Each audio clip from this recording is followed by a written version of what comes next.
E agora, né, conhecendo aqui o nosso pastor Luiz Souza, dos Estados Unidos. Ele é pastor na igreja de Dorchester e New England, em Boston.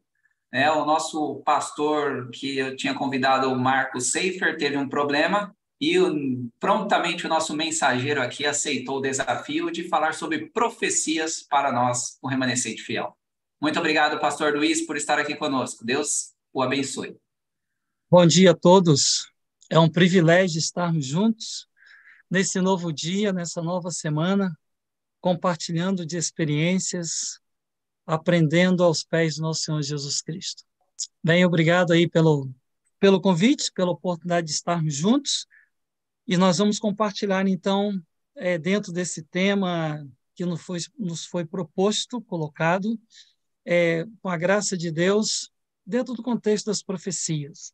Eu quero compartilhar com vocês um texto logo de início, que é nosso conhecimento, que está em Provérbios, no capítulo 29, versículo 18. Ele diz o seguinte: não havendo profecia, o povo se corrompe. Não vamos fazer uma exegese, lógico, desse texto, mas conseguimos entender a importância da profecia e do cumprimento dessas profecias, especialmente nesse tempo do fim, quando nós estamos nos preparando para o encontro com o Senhor, para vivermos uma eternidade com Ele. Bem, no contexto das profecias, já tem sido do nosso conhecimento vários eventos que estão por acontecer.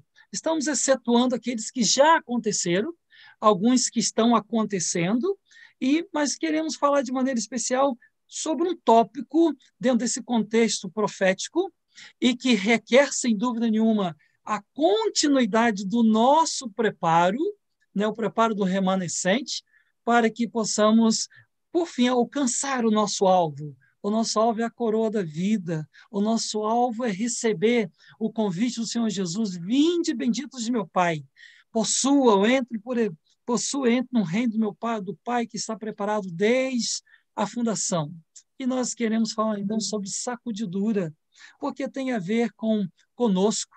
Eu quero compartilhar a tela, se for possível aí, colocar como co-host, Roberto, para que a gente possa compartilhar a tela. Pastor, pode ficar à vontade, o compartilhamento é livre, tá bom? Ok, excelente. Então, nós queremos, com a graça de Deus, trocar algumas ideias, relembrar a todos nós alguns conceitos concernentes à sacudidura e que tem tudo a ver conosco nessa reta de preparação para o encontro com o Senhor Jesus.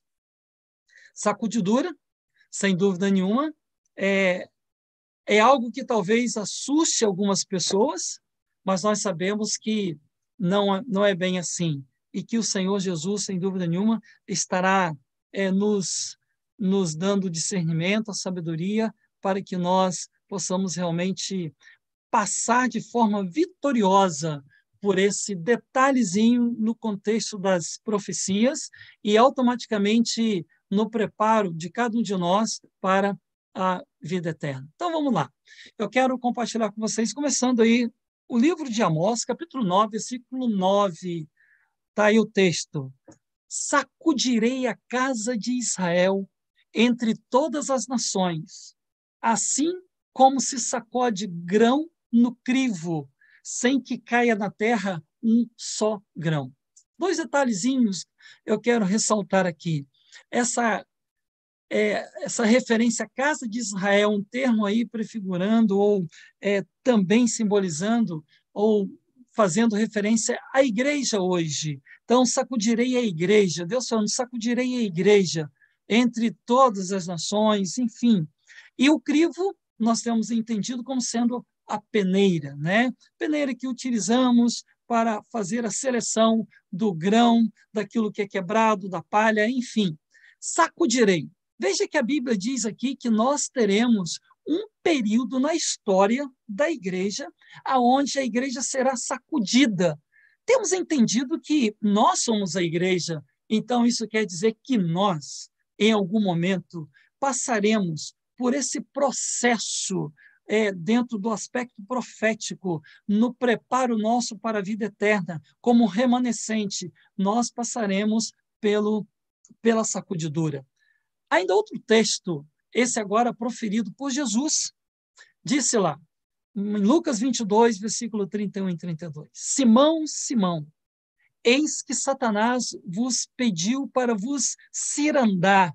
Essa expressão também é concernente a peneirar, joeirar, como trigo, mas eu roguei por ti, para que a tua fé não desfalecesse.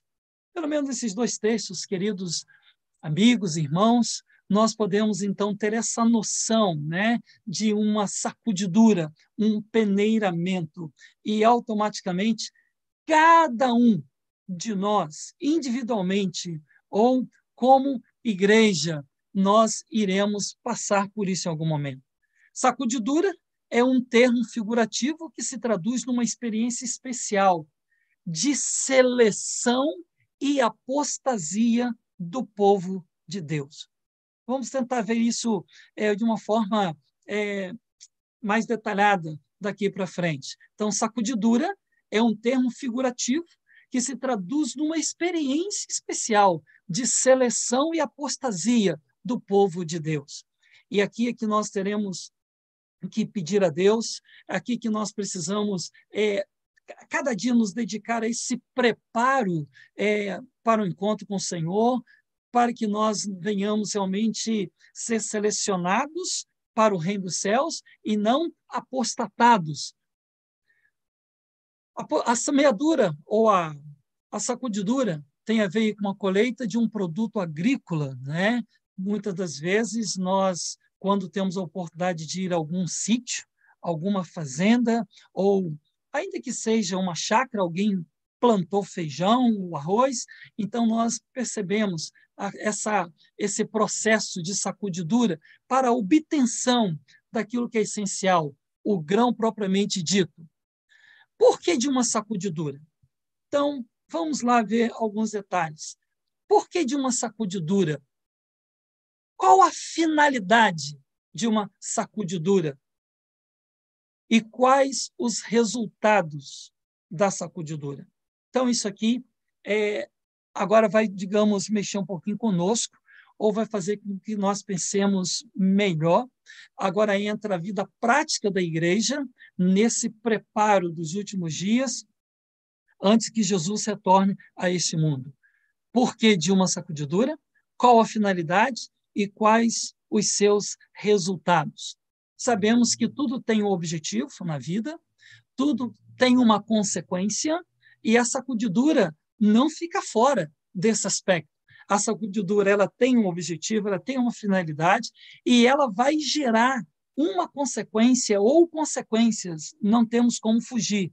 Então, vamos tentar ver essa questão aí. Algumas causas da sacudidura. Então, o que nós poderíamos apresentar como algumas causas, né? Alguns fatores que irão fazer com que a sacudidura realmente ela possa acontecer, que ela seja real. Veja aí, agora eu vou compartilhar com vocês alguns textos do Espírito de Profecia. Em 20 de novembro de 1857, foi-me mostrado o povo de Deus e vi-o fortemente sacudido. Alguns, com viva fé e agonizantes brados, pleiteavam com Deus. Tinham semblante pálido e assinalado por profunda ansiedade, expressiva de suas lutas internas.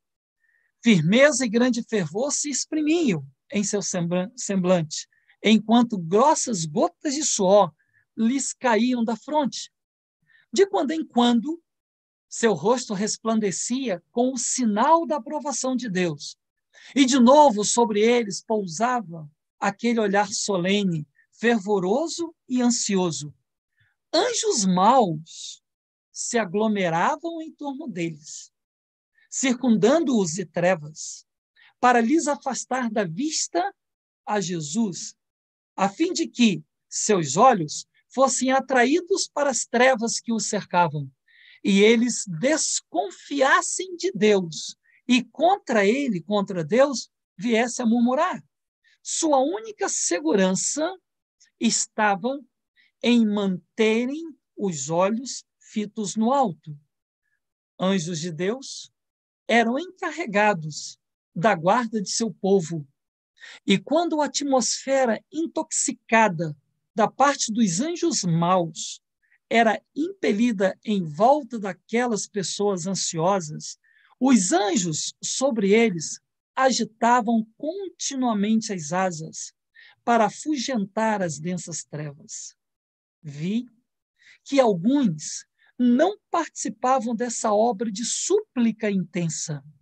Pareciam indiferentes e descuidosos.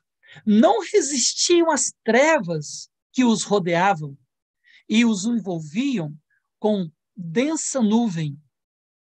Os anjos de Deus deixaram-nos e vi-os apressar-se em auxílio dos que lutavam com todas as energias para resistir aos anjos maus, procurando ajudar-se a si mesmos, invocando perseverantemente a Deus.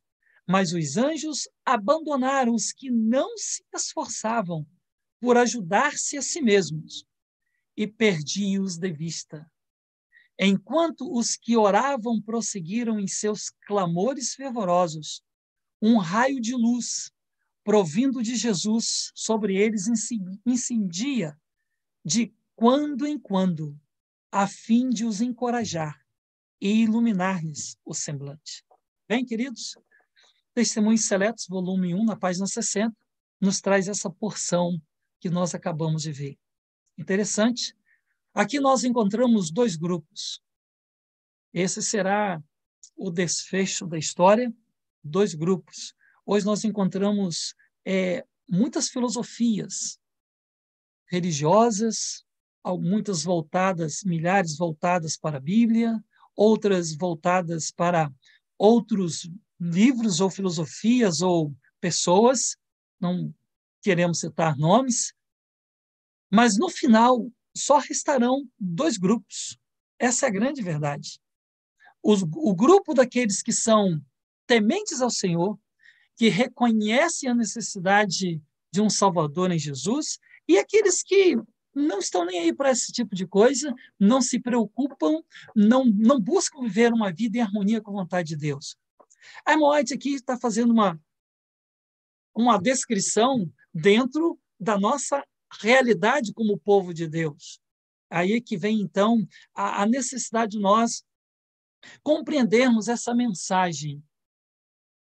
O povo de Deus, nesse último período da história, Laodiceia, deve tomar cuidado para que não se perca espiritualmente falando.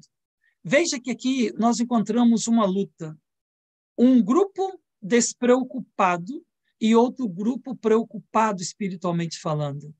E ela diz que ao redor de todos nós, da igreja, nós encontramos as hostes celestiais por parte das trevas e as hostes celestiais por parte de Deus.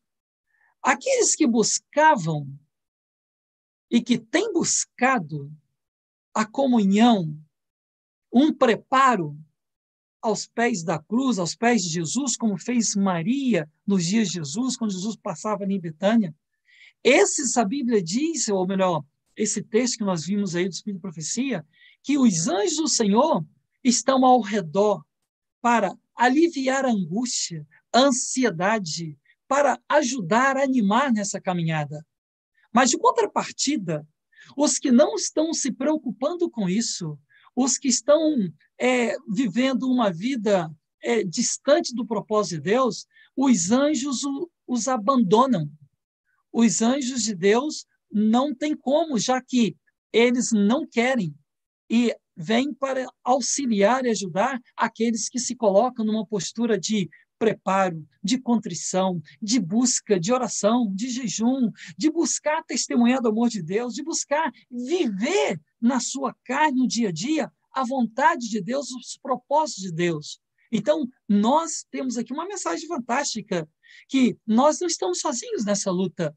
A Bíblia nos adverte que nós encontramos uma grande batalha espiritual, que o diabo anda ao nosso redor, buscando nos tragar a todo instante, criando ciladas, armadilhas. Mas nesse contexto, se nós buscamos a direção do Pai querido, do Pai celeste, ele nos envia anjos para nos ajudar, para nos confortar, para nos animar, para não desistirmos diante dessa batalha espiritual. Que conforto fantástico eu e você encontramos aqui. Que maravilha saber que nesta luta nós não estamos sozinhos, que nesse momento de preparo para o encontro com o Senhor, de preparo para a eternidade, de preparo para enfrentarmos as 7 últimas pragas, nós não estamos sozinhos. Os anjos do Senhor estão ao nosso redor. Não poderia ser diferente. Cumpre-se o que diz a palavra de Deus. O anjo do Senhor acampa-se ao redor daqueles que o temem e os livra de todo o mal. É gostoso saber, queridos, que a nossa fé não tem sido em vão. É gostoso saber que nós não estamos sozinhos. É gostoso saber que o Senhor está nos fortalecendo à medida que nós nos sentimos pequenos, fracos e dependentes dele.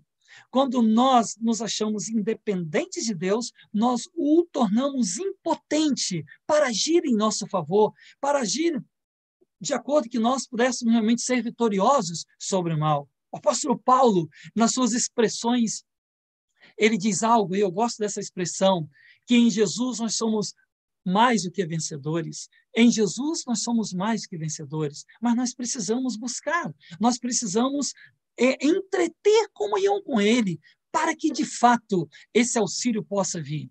Hein? Isso faz parte do preparo do remanescente nesse contexto profético, e, de maneira especial, estamos falando da sacudidura. O que essa citação nos mostra?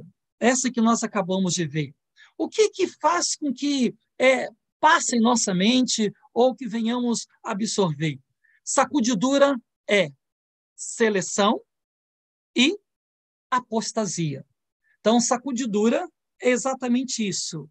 Ela vai acarretar a seleção de alguns, serão retidos pela graça de Deus para o reino celestial.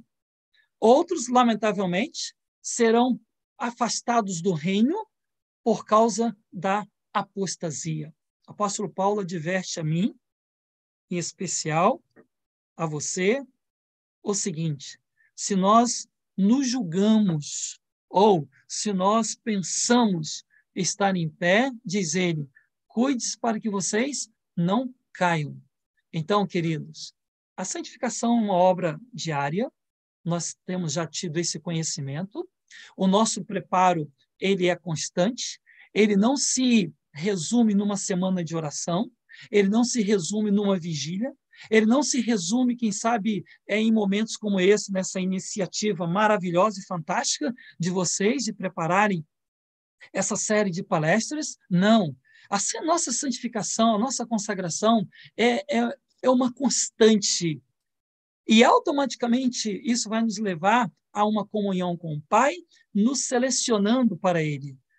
De contrapartida, se nós não o fazemos, se nós não buscamos consagração, santificação, nós podemos cair facilmente no caminho da apostasia e perdermos de vista o nosso ideal.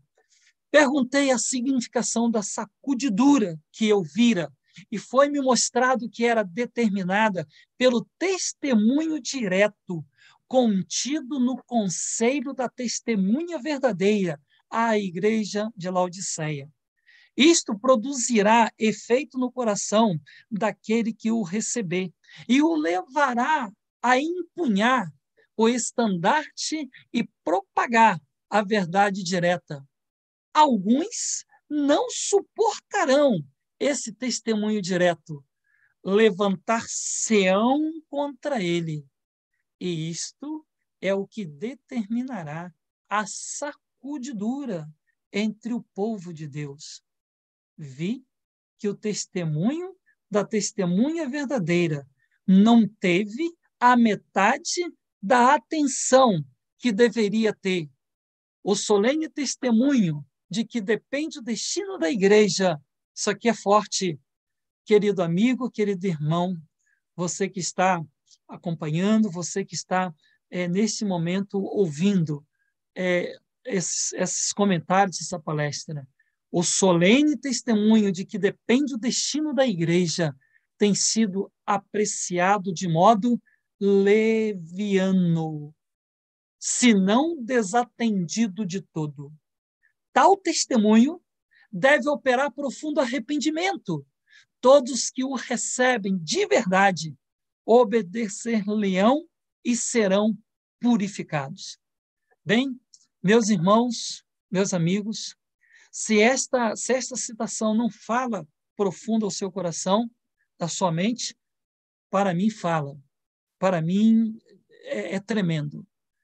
E é possível que, em algum momento, em algum lugar, nós temos visto irmãos que batalharam ou têm batalhado para a pregação desse evangelho, mas têm se levantado contra algum conselho, contra alguma orientação do testemunho, da testemunha verdadeira, e que nós temos entendido e aceitado, conforme Apocalipse, capítulo 19, versículo 10, ser o espírito de profecia. As orientações para que esse povo possa permanecer firme, elas têm sido desconsideradas. E o termo que é utilizado aqui é um termo forte, como diz aí, de modo leviano, ou totalmente desatendido. Vejam, queridos, nós estamos nessa caminhada de preparo, nesse contexto profético. Temos considerado verdadeiramente os conselhos da testemunha verdadeira? As orientações contidas no Espírito de Profecia? Tem tido relevância na nossa vida? As orientações que Deus ali colocou e tem colocado? O Espírito de Profecia, queridos, numa linguagem, digamos assim, abrangente, ele começou a ter início logo após a entrada do pecado neste mundo. Os profetas, inspirados por Deus através do Santo Espírito, escreveram as Escrituras, orientaram o povo, eles deram as profecias, muitas dessas já se cumpriram, outras estão se cumprindo, outras irão se cumprir. E dentro desse contexto, no período em que se fez necessário, porque o cânon sagrado, o cânon bíblico foi encerrado, mas Deus necessitava restaurar algumas coisas após o período de um tempo, 2 tempos, metade de um tempo, que ocorreu no período da Idade Média, do nosso conhecimento até 1798, quando a verdade foi jogada por terra, quando a Bíblia desapareceu praticamente. Deus necessitou restaurar essas verdades.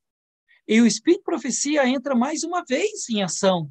Ou seja, o mesmo Espírito Santo que conduziu Isaías, Jeremias, agora traz à tona Ellen G. White para que ela pudesse, então, orientar a igreja em harmonia, lógico, com os outros profetas, em harmonia com a Bíblia, que é a luz maior, orientar para o tempo do fim, nos abrir os nossos olhos nesse preparo especial como povo remanescente, como povo de Deus, que deverá realmente dar a última mensagem de advertência ao mundo, quer seja com a língua, com as palavras, com a pregação, quer seja com a nossa própria vida, o nosso testemunho, o nosso exemplo de vida em obediência ao Pai.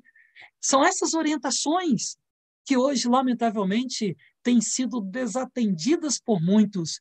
E isso, como nós estamos falando no contexto da sacudidura, é uma causa causa da sacudidura. Esses que não têm levado em consideração esses preceitos, essas orientações para o preparo, automaticamente eles estão ficando de lado. Muitas coisas, irmãos amados, têm acontecido em nossas igrejas que não deveriam acontecer. E sabe por quê? Por esse conselho ou essas orientações estarem sendo desatendidas ou tratadas, apreciadas de modo leviano, conforme é colocado aqui nessa citação de primeiros escritos. Olha essa citação. Terei no terreno, diz o enganador, Satanás, como meus agentes, homens que mantenham falsas doutrinas misturadas com justamente o suficiente verdade para enganarem almas. Também terei presentes pessoas incrédulas que expressarão dúvidas quanto às mensagens de advertência do Senhor à sua igreja. Lê-se o povo e crê-se essas admoestações, e pouca esperança poderíamos ter de vencê-los. Mas, se pudermos desviar-lhes a atenção dessas advertências, permanecerão ignorando nosso poder e sagacidade, e, finalmente, os ganharemos para as nossas fileiras. Bem, forte também esse texto que está diante de nós. Quando nós não damos atenção às orientações que Deus tem para nós, nós acabamos sendo ou nos tornamos presas fáceis de Satanás. E aí, queridos, estamos suscetíveis à queda, à apostasia. Esse é o período que nós estamos vivendo. Nós encontramos em alguns lugares, lamentavelmente, pessoas criando fábulas, novas filosofias religiosas, novas teorias e doutrinas errôneas. Isso, sem dúvida nenhuma, causa aí um impacto nesse processo de preparo. Veja aí uma que eu quero compartilhar com vocês. Especulação sobre a natureza de Deus. Teoria panteísta. O que é essa teoria panteísta? Nós não vamos entrar em muitos detalhes, nós estamos só citando. Ela vem de uma palavra grega, né? Pan, que se refere tudo, e teísta, né? No caso aí vem da palavra theos, né? Tudo é Deus, ou Deus está em tudo. Então, essa teoria, a teoria panteísta, que foi, já tivemos problemas nos primórdios da nossa igreja, formação da igreja, e que anda por aí. Quais são as implicações teológicas que nós encontramos? Ora, se Deus está em tudo, se Deus está na pedra, está na planta, está no homem, está no animal, e de maneira especial está no homem, então nós já temos uma força inerente que a gente pode superar todas as dificuldades, todos os nossos problemas, porque nós temos essa força já dentro de nós. Qual seria a implicação ou as implicações teológicas com relação a isso? Primeiro, remove a necessidade de expiação. Eu não preciso de ninguém para expiar meus pecados. Eu posso por mim mesmo, já que Deus está dentro de mim, eu posso fazer isso. Eu não preciso de um Salvador. Eu não preciso de Cristo Jesus para remover, nem aceitar o sacrifício dele, porque eu posso fazer isso por mim mesmo. Eu posso salvar a mim mesmo. Sabe, queridos, algumas coisas misturadas com verdades, falsas doutrinas, falsas teorias, misturadas com verdades, e que podem enganar facilmente aqueles que não estão se preparando, aqueles que não estão vigiando verdadeiramente, atentos à Bíblia, atentos ao testemunho da testemunha verdadeira, que se resume no espírito de profecia. Depois, conceito errôneo do Espírito Santo. Encontramos aí que eu coloquei como exemplo, que o Espírito Santo não é Deus. Então, o Espírito Santo não é Deus. O Espírito Santo é uma força. Ele não é Deus. Como assim? O Espírito Santo não é Deus, é uma força. Quando recorremos às Escrituras, à Bíblia Sagrada, ali diz em Efésios, por exemplo, que o Espírito Santo ele se entristece. Encontramos em Atos que não devemos resistir ao Espírito Santo. Encontramos em Tessalonicenses dizendo o seguinte, Paulo escreveu aos Tessalonicenses, que nós não devemos apagar o Espírito Santo. Ou seja, se o Espírito Santo se entristece, ele não pode ser uma força. Ele é alguém, tem personalidade. Ele sente. Ele se entristece quando nós nos desviamos dos propósitos de Deus, com certeza, ele se entristece quando nós não damos ouvido, atenção aos ensinamentos, às orientações, às lembranças. Ele se entristece. Então, como se trata de uma força? Mas, lamentavelmente, isso aí teve no Brasil, quando eu estava no Rio de Janeiro como pastor, uma repercussão forte negativa em algumas igrejas. E alguns irmãos foram separados, vamos dizer assim, tiveram que ser desligados, porque começaram agora com uma nova filosofia oposta àquilo que nós temos como consenso dentro da Bíblia Sagrada. Graças a Deus que muitos desses já retornaram. Eles viram o erro, compararam e voltaram. Mas isso tem acontecido e poderá acontecer, por isso é importante nós estarmos cientes do nosso preparo, nos apegando ao Senhor, nos apegando à palavra de Deus, espírito de oração e o testemunho da testemunha verdadeira. Evidência do batismo, né, pelo Espírito Santo, a evidência em falar línguas estranhas, nós sabemos que essa não é evidência. A evidência do batismo pelo Espírito Santo está em Gálatas, no capítulo 5, versículos 22, 23 por ali, quando fala o fruto do Espírito. Se uma pessoa é mansa, equilibrada, bondosa, temperante, essa pessoa, ela coloca na sua vida automaticamente flui o fruto do Espírito. E uma pessoa dessa, então, é tida como batizada pelo Espírito. Veja, queridos, não simplesmente o falar em línguas estranhas que não edificam, e o apóstolo Paulo menciona sobre isso. Eu prefiro falar 5 palavras que sejam entendidas do que 10.000 que ninguém vai entender. Então, conceito errôneo do Espírito Santo, essa também é algo que tem acontecido em nossos dias e nós precisamos estar atentos. Vi que estamos agora no tempo da sacudidura. Quando ocorrerá a sacudidura? Veja aí, queridos, esse texto que eu estou colocando e compartilhando com vocês, o Testemunho, volume 4, 51. Deus está agora cirandando o seu povo, provando seus propósitos e motivos.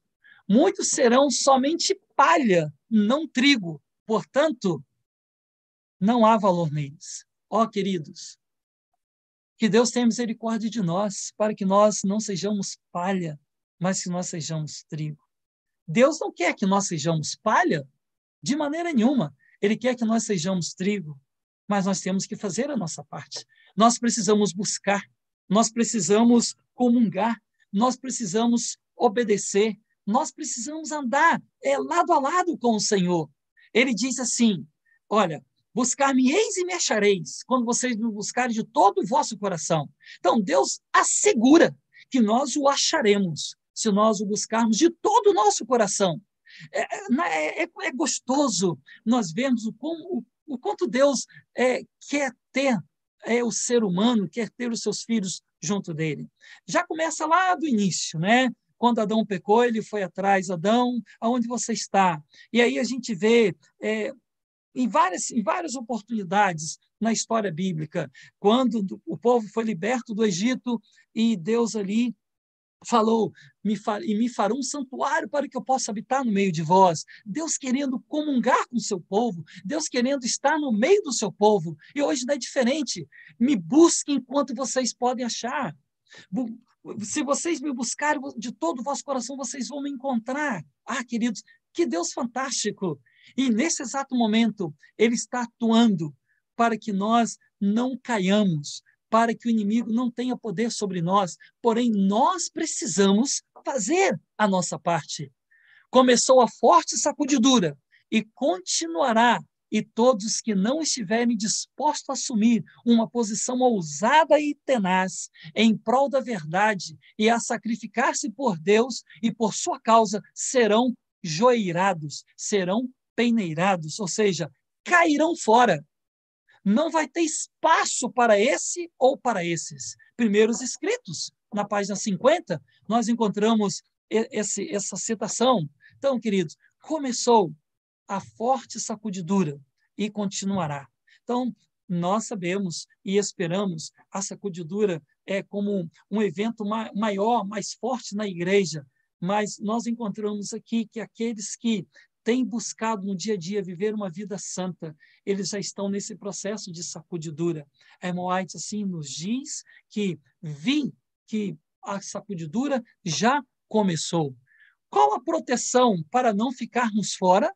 Qual a proteção para nós não ficarmos fora, não passarmos e sermos retidos, então, na peneira? 2 aspectos. O primeiro, amor sincero à verdade. Então, primeiro aspecto, amor sincero à verdade. Segundo aspecto, obediência às instruções do espírito de profecia. Eu sei, queridos, espero que não seja o caso de nenhum de nós que está aqui nesse momento, né? Mas nós sabemos que o espírito de profecia, à medida que o tempo tem passado e avançado, ele tem perdido crédito na vida da igreja, na vida de muitas pessoas.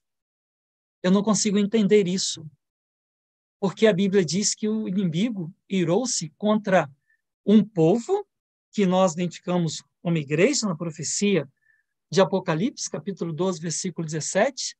O inimigo irou-se. Se ele está irado, é porque automaticamente esse povo, essa igreja, não está nas mãos dele, não está em harmonia com o que ele quer. Por isso ele está irado.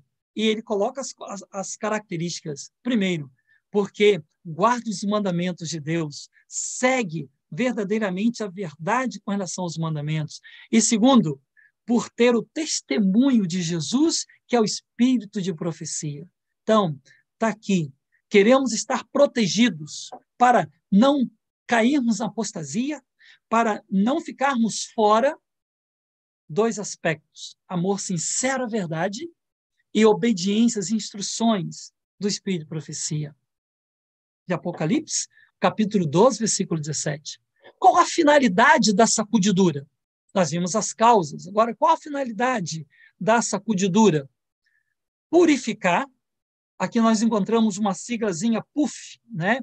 Purificar, unir e fortalecer. Então, está aí a finalidade da sacudidura.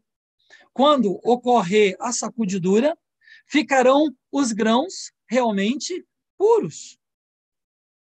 Ficarão aqueles que estão determinados a viver uma vida segundo o propósito de Deus.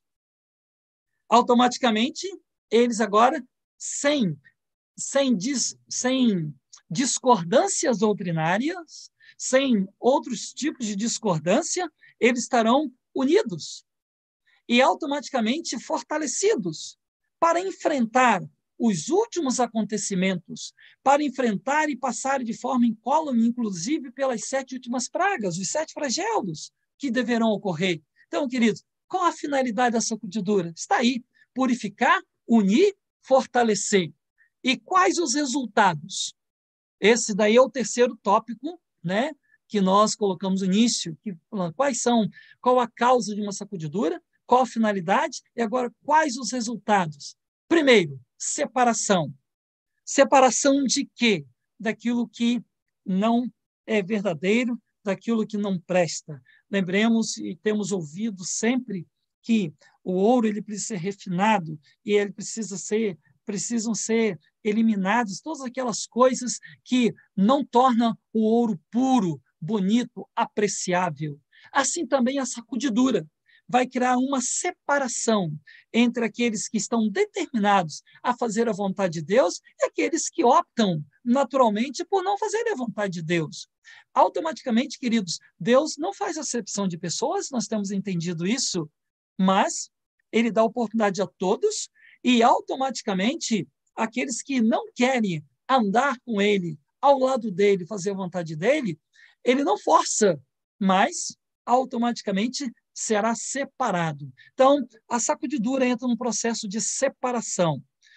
União, né? Quais são os resultados? A união, esse povo agora separado, com um único propósito, estão unidos para poder dar o último clamor, para poder pregar o evangelho, testemunhar com fervor, independentemente do que venha a acontecer. Revelação dos fiéis. Então, os verdadeiros fiéis serão agora revelados e manifestados. Não tem aquele negócio, um pé lá e outro cá, duas caras. Em um momento eu sou cristão, no outro momento eu não sou cristão. Se estou na igreja, tenho uma cara. Se vou a uma festa, eu tenho uma outra cara. Eu saio dos princípios, eu começo agora a fazer coisas, a usar coisas que não estão em harmonia com aquilo que eu abracei como fé. Bem? Refletirão a imagem de Jesus. Refletirão a imagem de Jesus. Fantástico, né? Vejamos uma experiência do Velho Testamento, quando Eliseu passava em certa cidade e lá aquela senhora dizia: esse verdadeiramente, estou dizendo as palavras mais ou menos, né? Esse é um homem de Deus. Então, queridos, nós iremos refletir a imagem de Jesus. Participarão do alto clamor. Então, separados agora, definidos, serão selados. Tudo eventos proféticos nesse contexto do fim, né? Onde a sacudidura é um evento e que nós precisamos estar preparados e precisamos estar nos preparando a cada dia. E receberão uma chuva serôdia, uma capacitação especial no tempo do fim. Bem, amados, qual é o apelo para nós? Efésios 5,14. Desperta, ó tu que dormes. Levanta-te dentre os mortos e Cristo te iluminará. Irmãos queridos amados, nós não somos nada sem a graça de Cristo Jesus. Veja que ele mesmo disse: sem mim vocês nada podem fazer. Estamos vivendo num tempo em que nós necessitamos muito, muito, muito desse preparo, dessa comunhão, desta união com o nosso Senhor, para que os prazeres deste mundo, as atividades deste mundo, para que a nossa própria vontade, tudo isso não venha suplantar a vontade de Deus em nossa vida, o propósito que Deus tem para nós. Acordemos para a realidade que estamos vivendo. Os sinais da volta de Jesus estão aí diante de nós. Sinais gerais para o mundo como um todo e sinais específicos para nós, membros da igreja. Cada dia mais as coisas estão ficando difíceis e nós podemos ver realmente a veracidade da palavra de Deus. Preparemo-nos para podermos nos encontrar com o nosso Deus. Que Deus abençoe você, a sua família, que Deus continue atuando na sua vida, que Deus continue atuando na minha vida e que servir ao Senhor possa ser sempre um prazer. Eu agradeço a Deus pelo privilégio desse dia em poder compartilhar desses momentos com vocês. Que Deus nos abençoe. Amém.